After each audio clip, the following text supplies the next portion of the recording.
Hi all, this is Saida Belgara from Becoming I Am here with the astrology of Thursday, April 9th. This one we still have the moon in Capricorn, so still we are in that same frequency of Monday through Wednesday when we're really looking and really delving deep and really focusing on what we've signed up for. But the thing that's really interesting about this time is that Mars enters Aries and it creates a conjunction in Neptune in Aries. Now, Mars has been in Aries, but these two are actually now influencing this moon. It's kind of like before the moon was sitting on itself, but now it's like it's poking the bear. And as this energy is poking the bear, what it's creating is the energy of the warrior connecting to the energy of sovereignty. I am in control of this vessel. It was my turn to be in this earth. This is my physical body. This is my reality, and I'm the one in the wheel on this. That creating a conjunction, so making friends with your subconscious mind, because Neptune has to do with your subconscious, with the parts of you that are hidden that you might not know, with the parts of you that are magic. It's like the left and the right brain are both aligning to such a way that it wants to fight. Sorry. And when I feel like it wants to fight is whatever it is that just got revealed to you these last couple of days. It's kind of like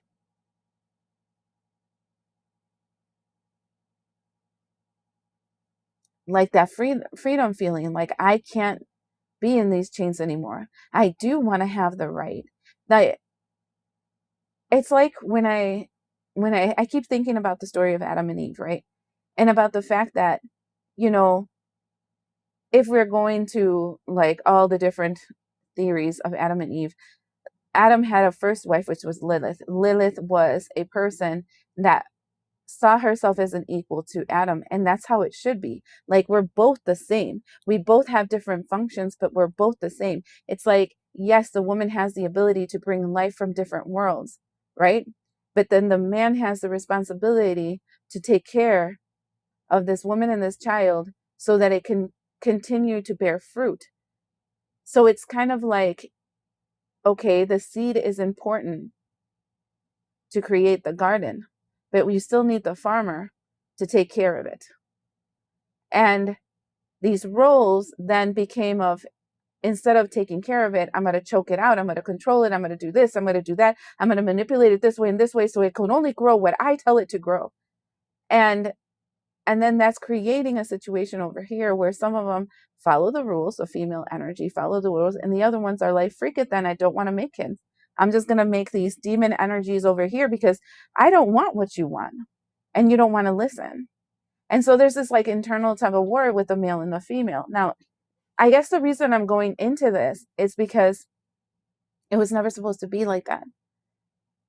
And with the Adam and Lilith, it was more of an energy of we were supposed to be equals. And then they gave him a new person, Eve.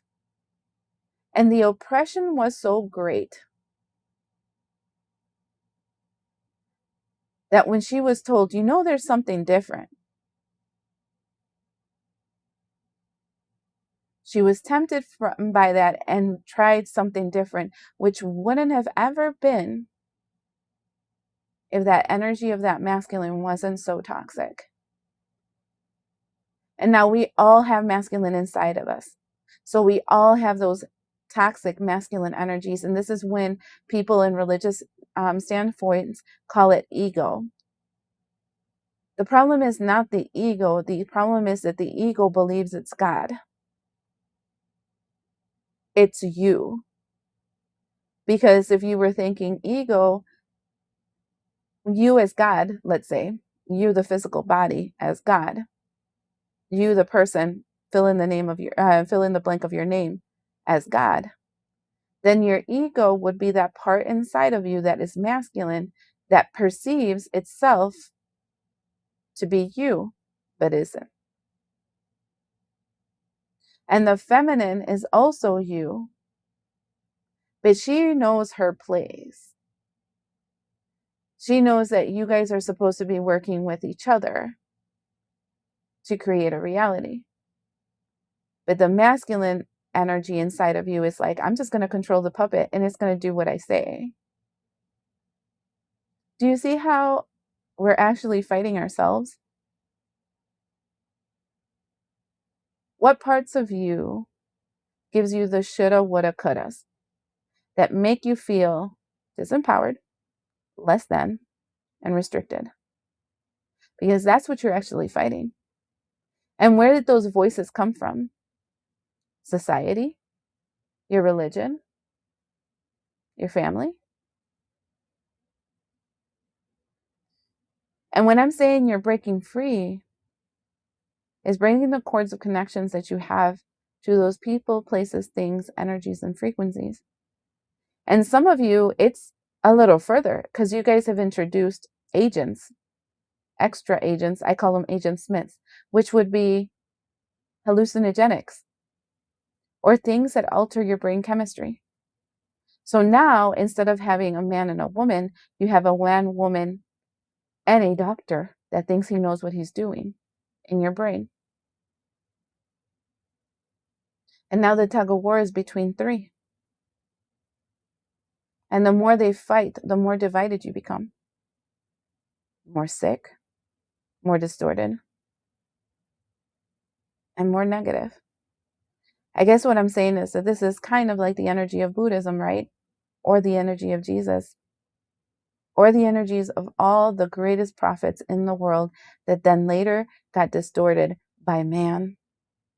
And when I say man, it's ego. And when I say ego, it's Adam.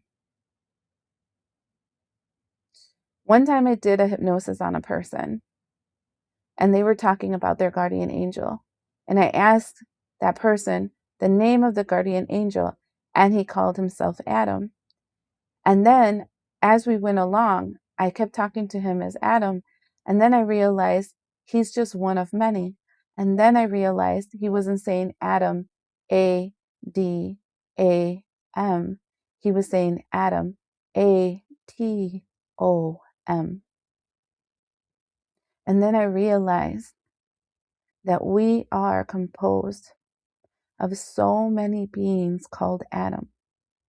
And these atoms project themselves outside of us to help guide us in our path.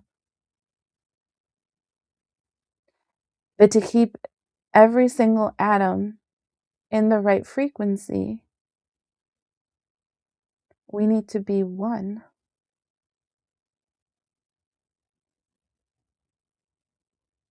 So that's interesting.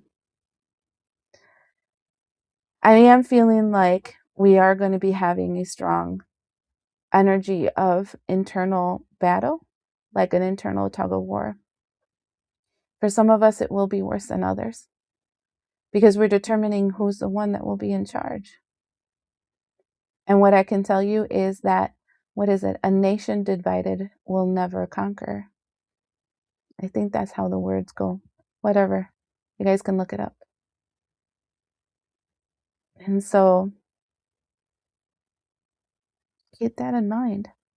This is just a preparation for that new moon next week because there's so much more Aries and there will be so much more conflict. So I hope this helps.